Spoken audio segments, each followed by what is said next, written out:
Welcome to the Pentatonic Freedom Key System. Now, I hope you're excited because your life is about to get so much easier when it comes to playing pentatonic scales, and it's about to get a whole lot more fun as well. And I think you'll agree once we go through this lesson and you see how we apply the Freedom Key System, the Pentatonic Freedom Key System, to the pentatonic scales.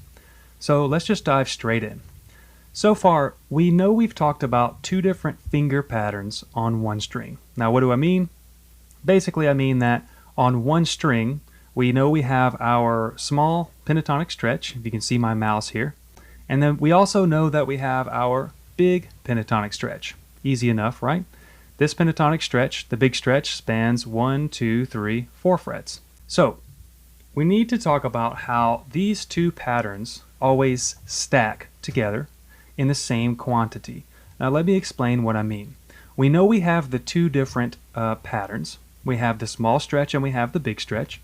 And you're going to notice that whenever we encounter those two different patterns when you're playing your pentatonic scales, you're always going to come across these patterns in the same quantity or the same number. So here's what I mean.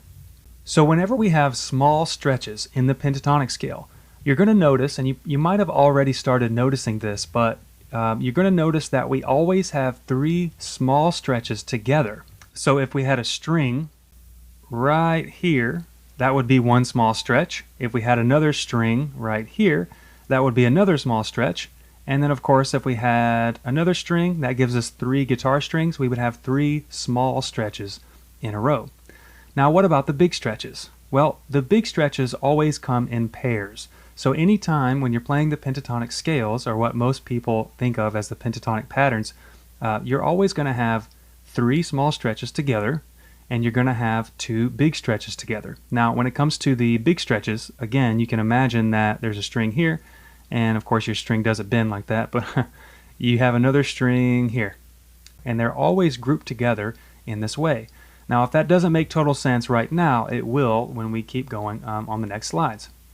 So when we take these two patterns together, they actually stack, and they continue stacking to form what I call the big repeating pentatonic pattern. Now let me explain what that is. First, let's make sure we know where we're looking when we look at these diagrams. So if you see my mouse, if you have your guitar, this guitar is turned upside down for a right-handed player, and if you are, let's say you are sitting right here, and you're actually looking in the direction of this arrow right here. So you're actually looking down at the guitar neck, okay? So we just want to make sure that we're oriented in the right way when we see these big patterns, otherwise it can be a little bit confusing. So we mentioned that we have two different patterns. We have the big stretches and we have the three small stretches. Well, anytime you play the pentatonic scale, when we're making this big repeating pentatonic pattern, we're always going to have two big stretches, and those are always going to be followed by three small stretches. Now I want you to notice something too, that if there was a string right here, and there was another string right here, well, we obviously know our frets go up and down this way, right? So if you notice, when we go from the two big stretches to the three small stretches, the three small stretches start on the exact same fret that the two big stretches were on, okay? When I said that the two patterns continue to stack, what do I mean by that? Well, after our three small stretches, we actually have two more big stretches. And after our two big stretches, of course, we already know that after two big stretches, we have three small stretches. So that's what we see. And if we continued to stack our patterns in the exact same way, we would of course see two more big stretches followed by what runs off the page, but three more small stretches. Now before we move on, I want to point something out. Whenever we have the two big stretches, of course on the same fret we have three small stretches. But after the three small stretches, notice what happens.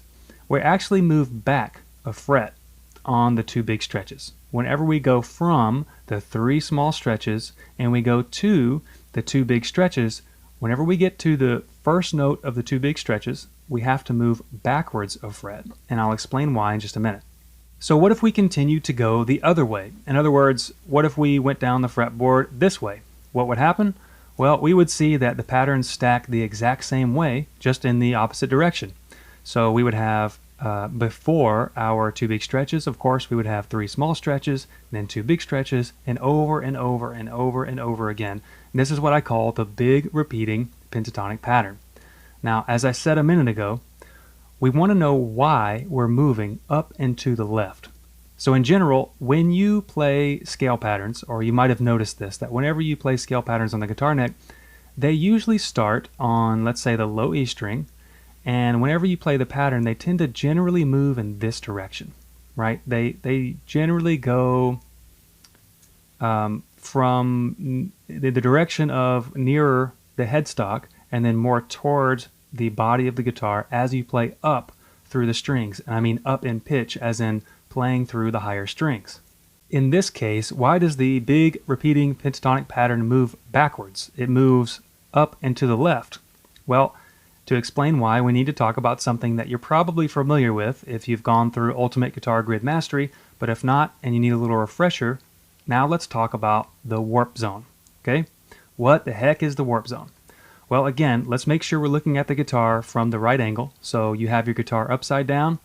You're looking at it from right here, and the arrow is where your eyes are looking. So you're looking down on your guitar neck if this was a right-handed guitar. Okay? So what is the warp zone? Well, if we take all of our strings and we lay them out just like this guitar is laid out upside down here, where we have our low E string, the fat string, on the bottom of the guitar, and then we have our high E string, the highest pitch string, is on this side of the guitar. Let's imagine that these lines are our strings. So we have the E string, A string, D, G, B, and the E. So we have all of the strings, and I want you to now pay attention to this blue box. So in general, we want to visualize this box called the warp zone on your guitar neck. So if we're going from the E string to the A string to the D string to the G string, everything is normal up until that point, and I'll explain what I mean by everything in just a moment. But everything is normal until we get to, after the G string, until we get to the B string. Now if you notice, this little blue box shifts to the right. So why does it do that? I have no idea. Whoever decided to tune the guitar to standard tuning, I guess there was some reason that they wanted to do that. Maybe it makes bar chords easier or makes chords easier, but either way, this is how standard tuning looks on your guitar. So we are going to have a mental map of the warp zone. So check this out. Let's say we had a note on every single string. So this black dot is going to represent one note. So if I have a note on my E, and then I have a note, of course, on the A string and on the D string, essentially, if I play in the same fret from the E string, and then I go to the A string, and then I go to the D string, what's going to be happening is I'm going to be going up in pitch by the same amount for each string. And I don't want to get too technical here, but the amount is what we call a fourth, or a fourth interval. So from E to A is what we call a fourth. Now, don't worry about numbers or fourths or fifths or anything like that. That's not the point right now. I just want to show you why we're stacking these notes on top of each other, and then why they shift over on this string. So from E to A is a fourth. So these notes stack on top of each other. From A to D is a fourth, so the notes stack on top of each other. From D to G is a fourth. Well, if we want to keep going up in fourths, going up the string, well, we can't just go straight up right here on the B string. And that's because, again, whoever decided to tune the guitar differently on the B string, I don't know why they did it, but they did it. So that's the standard tuning that we have to deal with. So it actually turns out that the B string, compared to the rest of these strings, is actually tuned a little bit lower than, let's say, going from E to A, or from A to D, or from D to G. Because of that, because the pitch would be lower on this string as a string by itself, then that means we have to compensate by moving our note up one fret. So again, the string is a little bit too low, so we have to compensate by bringing our pitch up by moving our note up one fret. And then from the B string, going to the E string, it's exactly the same as going from E to A, or A to D, or D to G. It's still a fourth. Now, if all of the technical stuff that I just mentioned doesn't really make any sense. That does not matter right now. We don't need to worry about it. We don't need to use it. It's totally fine. The whole point of the warp zone is just to let you know that the guitar is tuned in this way. If you pay attention to this big blue box, all we want to know from this is that if we're playing a scale pattern, then that means we have to shift up 1 fret when we get to the B string, and then we can continue on as normal. So let's talk about pentatonic pattern 5, and you're going to see how the warp zone actually affects the scale pattern itself as compared to the big repeating pentatonic pattern. So here is pentatonic position number 5. And as a refresher, let's just look at the big repeating pentatonic pattern again. Notice how we have 2 big stretches, and then followed by 3 small stretches on the same fret, starting on the same fret. And then we have 2 big stretches. We have to move back 1 fret to start our 2 big stretches, and then we repeat over and over and over and over. If you had an infinite guitar neck with an infinite amount of strings, this pattern would continue repeating over and over and over. So now let's go back to pentatonic pattern 5 and look and see how the big repeating pentatonic pattern plays out on pattern 5, and also why pentatonic pattern 5 is adjusted for the warp zone on your guitar neck. So check this out. Let's go back to pentatonic pattern 5. Now, if we had an extra string, we would know that we had our 2 big stretches. We can see that. There are 2 big stretches from the big repeating pattern. What follows after the 2 big stretches? Well, of course, we have 3 small stretches, and here they are. 1, 2, and 3. Now, after 3 small stretches, of course, we should have our 2 big stretches, but you probably notice something is different here. So after our 3 small stretches, we should, according to the big repeating pentatonic pattern, we should actually move backwards a fret and start our 2 big stretches. So why don't we do that? So these 2 big stretches here start on the B string, and remember, the warp zone causes us to shift up 1 fret at the B string and then continue up the strings as we normally do. So if we look at the big repeating pentatonic pattern, what's actually happening is we're playing straight up the pattern, the big repeating pattern, and then by the time we get to the warp zone, remember we in the big pattern we should be shifting backwards 1 fret, but in this case we're actually shifting up 1 fret, and then we're continuing to play the pattern. And that's because of the warp zone. So now let's check out pentatonic position 1. Let's see how the big repeating pattern plays out on pattern 1 and how it's affected by the warp zone. So if we had 2 extra strings, which of course we don't, but we can visualize it as having 2 extra strings, we would have 3 small stretches. And then after our 3 small stretches, you can clearly see that we move backwards 1 fret, and now we have our 2 big stretches. But after that, here's where things get a little weird. We do have 3 small stretches, and the 3 small stretches do start on the same fret as the 2 big stretches, but notice when we get to the B string that we have our 2 small stretches are shifted up 1 fret. And again, that's because the warp zone makes us shift up 1 fret at the B string, and then we continue on as normal. So let's do one more example really quick so you can see how this all applies to pentatonic position number 2. So how the big repeating pentatonic pattern applies to position 2, and also how it's affected by the warp zone. So to start off, this one's really easy. We know we have 3 small stretches. And then after that, you can see where things get a little funky, and by now you're probably catching on. We have our 2 big stretches, but notice that the second string, this string right here, is shifted up 1 fret. Why? Because that's where the warp zone starts, on the B string. So we have our small stretch to end this pattern, but of course both of these patterns, the big stretch, the last big stretch, and the small stretch is shifted up 1 fret because we hit the warp zone at the B string. So what does that do for us? Well, actually, the only thing we really need to remember is the 1 big repeating pattern, because all 5 pentatonic positions or pentatonic patterns actually come out of the big repeating pattern. They just start at a different place on the big repeating pattern. In other words, they just start on a different string on the big repeating pattern. So let's look at the big repeating pattern one more time.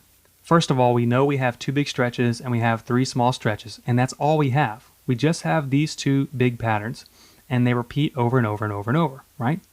Well, if we started on our guitar, if we started with the first of the two big stretches, we could play this big repeating pattern on our guitar neck as long as we shifted up on the B string to account for the warp zone.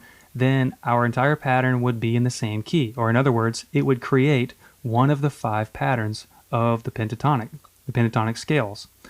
So if you notice, we have one string here, we have another string here, we have another string here. We actually have 5 different strings or 5 different places that we can start our big repeating pattern before we start over again. In other words, if here was a string, if there was a string here, a string here, a string here, a string here, and of course a string here, notice how we only have 5 strings. So in terms of starting the big repeating pentatonic pattern on the guitar neck, you can only start on this string, this string, this string, this string, or this string. And the reason is because by the time we get back to our 2 big stretches, well, we've already played that one, right? We've already seen that string before. So that's the reason why we have 5 pentatonic patterns. So now that you know the big repeating pattern, and you know how the big repeating pattern together with the warp zone creates all 5 of our pentatonic positions, now let's talk about how to add major notes in the pentatonic scale. So a question you might have is, or a question we're going to explore is, how can the pentatonic have major notes? What does that mean exactly? Well, the word penta means 5, and the word tonic can actually mean tone. So the pentatonic scale literally means 5 tones, or 5-tone scale, pentatonic.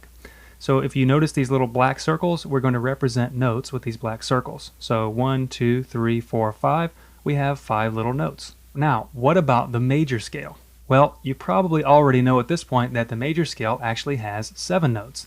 But what you might not have known is that the major scale has the same exact 5 notes from the pentatonic scale with 2 extra notes, right? So remember, we're going to be talking about how to add major notes within the pentatonic scale, or more accurately, how to mix major scale notes when you're playing pentatonic scales. So now let's talk about how to do that. The first thing we need to know is that the major notes are always in the big stretches. So let's picture a big stretch here.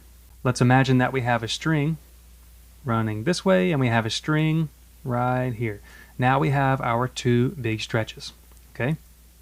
So the major notes are actually always located in these exact positions inside the big stretch. So any pentatonic pattern that you play, whether it's pattern 5, pattern 1, pattern 2, it doesn't matter. Every single time you see one of these pentatonic big stretches, we have our major scale notes within the pentatonic big stretch in these exact locations right here, okay? Now, if we want to talk about in terms of frets, then let's just say this is 1 fret, and then here's, let's say, the 2nd fret, and here's the 3rd fret, and here's the 4th fret. So this way you can see what frets the major notes are on. So if this right here started on the 1st fret, well, our first major note would be on the 2nd fret, and that would be on the 1st row, or the 1st string of the pentatonic big stretch. And of course, on the 2nd string of the pentatonic big stretch, you would see your major scale note on the 3rd fret. Remember, if this was the 1st fret, then this would be the 3rd fret.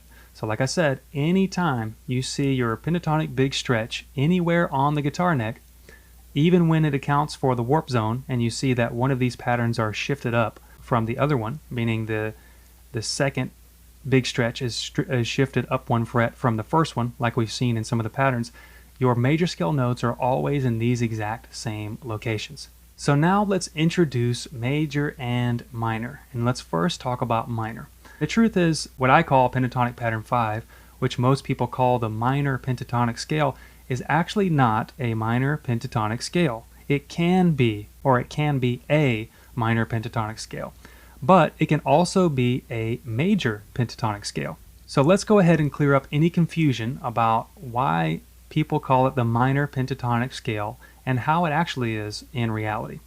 So if we look at our just our pentatonic big stretch, just the black notes, and we notice on the 2nd stretch, the note on the left, that note is actually what I call the minor key note.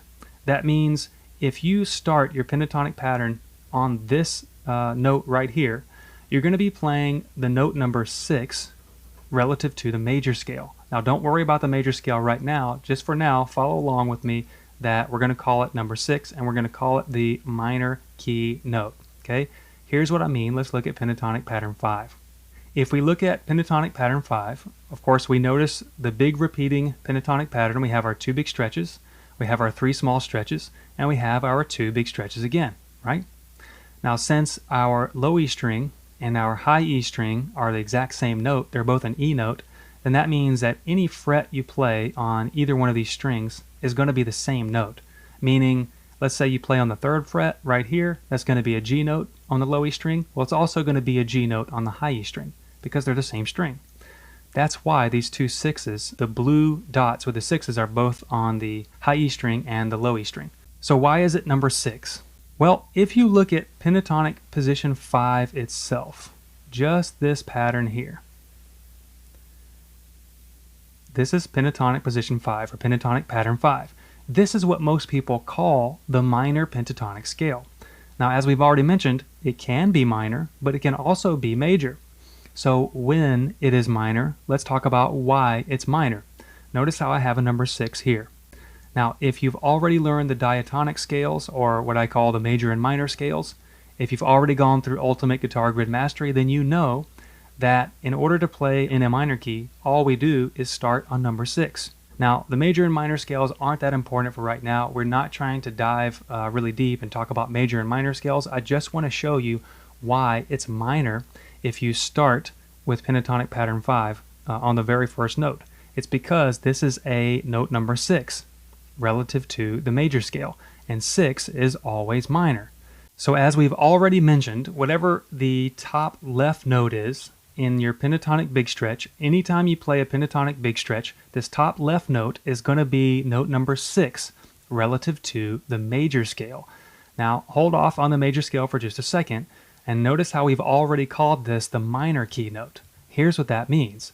That means that anytime you play this top left note within the pentatonic big stretch, the name of this note, whether it's A or G or F or C, doesn't matter what it is, that's going to be the name of the minor key note.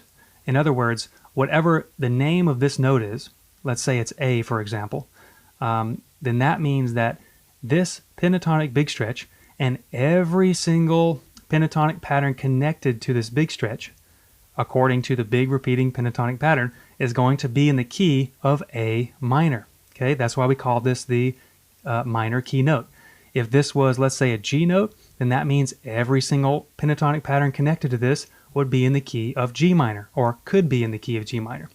Now I say could be because it can also be in a major key. So now let's talk about the major keys. So you might have noticed before that whenever we play in minor keys with pentatonic pattern 5, we always start with our first finger or our index finger, and that would be what we call the minor key note, like we've already talked about. And you might have wondered why, when we start with our pinky on the key note, why is that in a major key?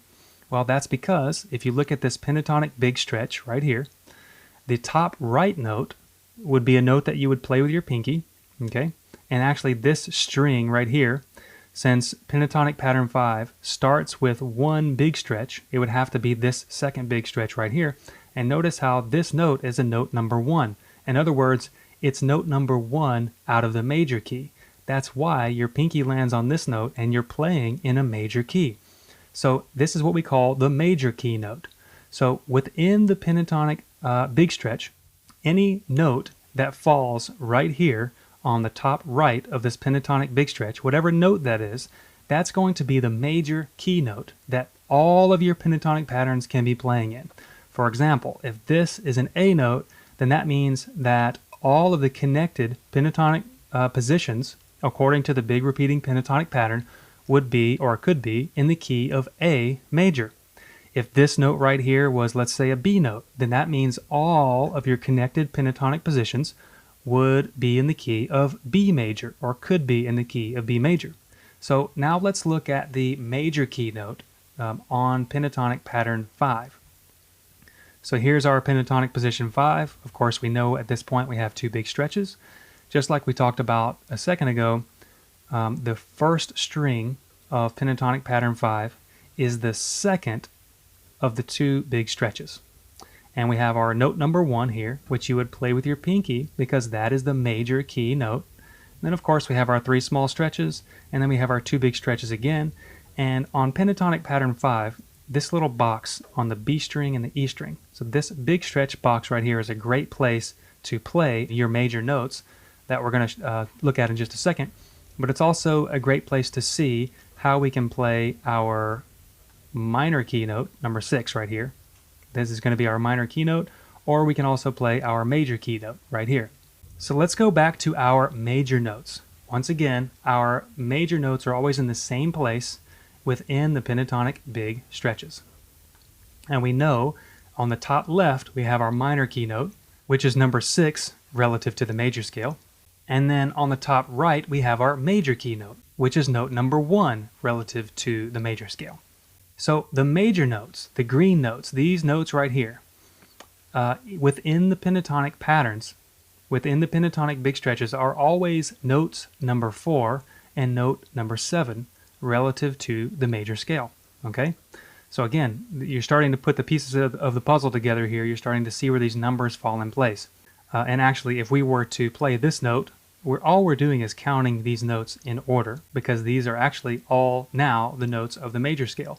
So this would be note number 3, and then note number 4, note number 5, note number 6, note number 7, note number 8, or note number 1. It's the same note.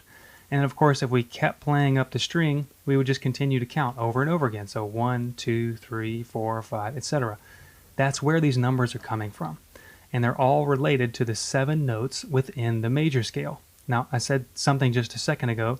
I said that all of these notes are now major scale notes when we include these 2 major notes. We include the 2 green dots. Remember what we said earlier, that the notes in the pentatonic scale and the notes in the major scale are exactly the same. They're the exact same notes. So maybe this is A, B, C, D, E. In the pentatonic scale, it would also be A, B, C, D, E. They are literally the exact same notes. It's just that the major scale has 2 extra notes. Okay? So technically, anytime you play the pentatonic scale, you're actually playing part of the major scale or a minor scale, depending on which key you're in, because they're the exact same notes. So why do we want to add these 2 major scale notes within our pentatonic big stretches or within our pentatonic patterns? Because they actually end up giving us a different flavor or a different color. So when you're playing pentatonic scales, most of the time, pentatonic scales sound like blues or like country, or something similar to that, maybe like Stevie Ray Vaughan or Jimi Hendrix or classic rock or something like that.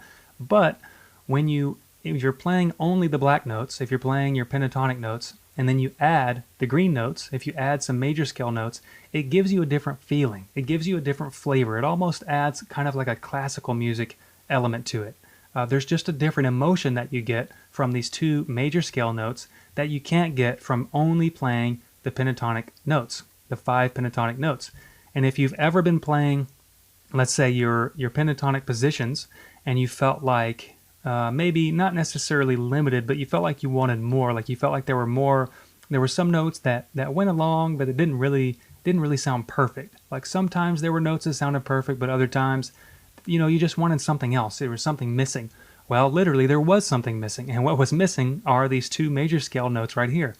So when you have your pentatonic patterns in your arsenal, so to speak, and you also know how to add these 2 major scale notes whenever you want, well, now you can color the music however you want at any time. So when it feels like when you're playing your pentatonic patterns and it feels like you need that something extra, or there's a chord that doesn't really fit, well, almost guaranteed that one of those 2 major scale notes is going to be the exact note that you're looking for. So let's check out how the major scale notes look, or where they are within pentatonic pattern 5. And we've already talked about this to an extent. But if you notice on the very bottom of this chart, this would be the low E string, the fat string.